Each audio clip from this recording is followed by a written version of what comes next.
Well, we still have 2 weeks until Robert Mueller appears in front of the House Intelligence and Judiciary Committees to explain what exactly is in his final Mueller report.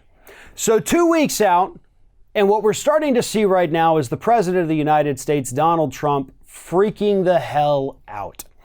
On Tuesday, Donald Trump tweeted out the following. He said, Robert Mueller is being asked to testify yet again. He hasn't testified yet. He said he could only stick to the report, and that is what he would and must do. After so much testimony and total transparency, this witch hunt must now end. No more do-overs, no collusion, no obstruction. The great hoax is dead, so saith Donald Trump. Well, there's several issues in here. First and foremost, you're essentially begging Robert Mueller to not go off script.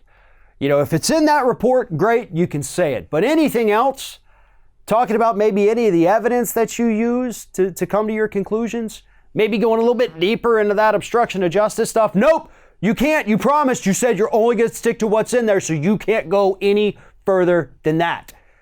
Now, in all fairness to our terrified president, Robert Mueller did say, I might be able to talk about what's in here, just what's in here, maybe.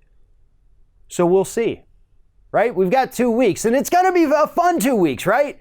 We're going to have a fun 2 weeks of watching the president every day become increasingly more and more scared.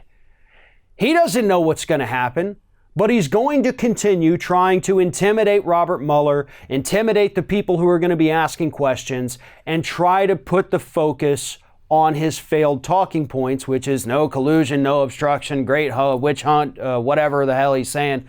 All of that crap. It's not true, okay?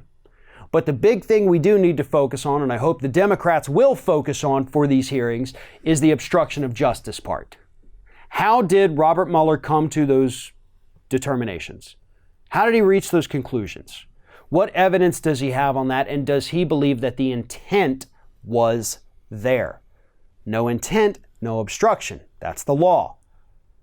And if he can fill us in on that gap, then we can very easily make a legal case against the president right now. That's it. That's the evidence we would need, is the intent.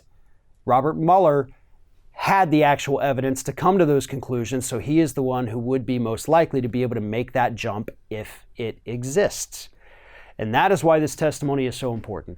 I do not believe we're going to get any additional information on the collusion part of it, and I believe at this point that might be a waste of time. But the obstruction of justice is very real, it is very prosecutable, and it is very obvious to those of us who spent the time to go through and actually read the Mueller report, and that is why Donald Trump is freaking out so terribly badly right now. Thanks for watching, everybody, and don't forget, if you like what you see here, like, comment, share, and subscribe to our channel. And now you can also become a member of Ring of Fire and get exclusive early access to certain Ring of Fire videos all throughout the week. Just click on the little join button right below the video.